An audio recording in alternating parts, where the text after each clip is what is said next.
You're joking, aren't you? It's the Teesside Chef.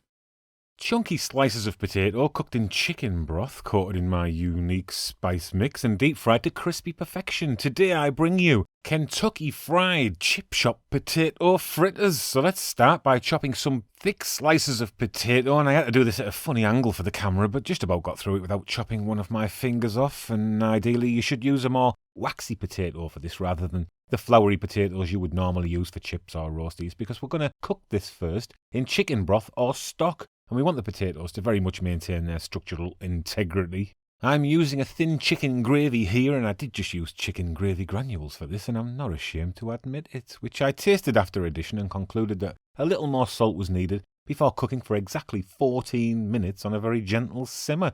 You don't have to cook for exactly 14 minutes like I did, but you should at least make sure that your potato slices are almost fully cooked, and you can assess the doneness of your potatoes by jabbing them with a fork. But in any event, my overly specific time frame should be about right, and as you remove the pan from the heat and drain the contents, you can either throw the cooking broth away or keep it and pour it on your Sunday dinner.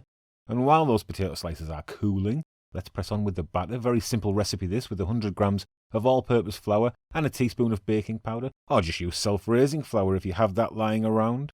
Add in 200 grams, or millilitres because it's the same thing, of cold fizzy water. And after whisking well, your batter should have the consistency of cream.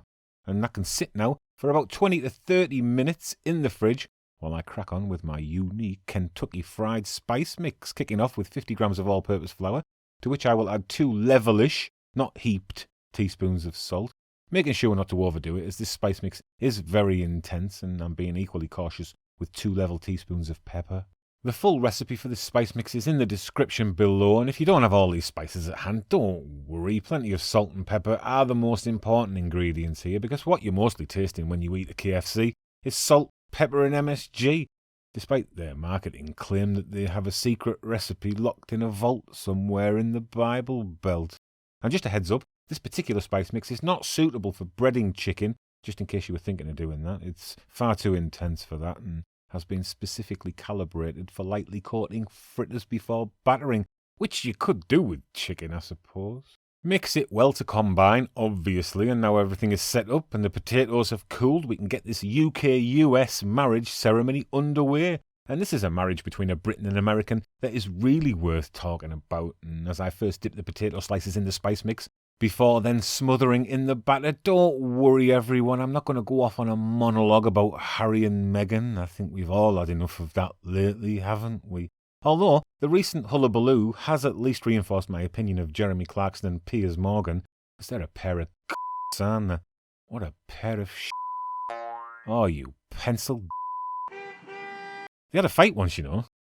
Shame they didn't I hope they both get and either me.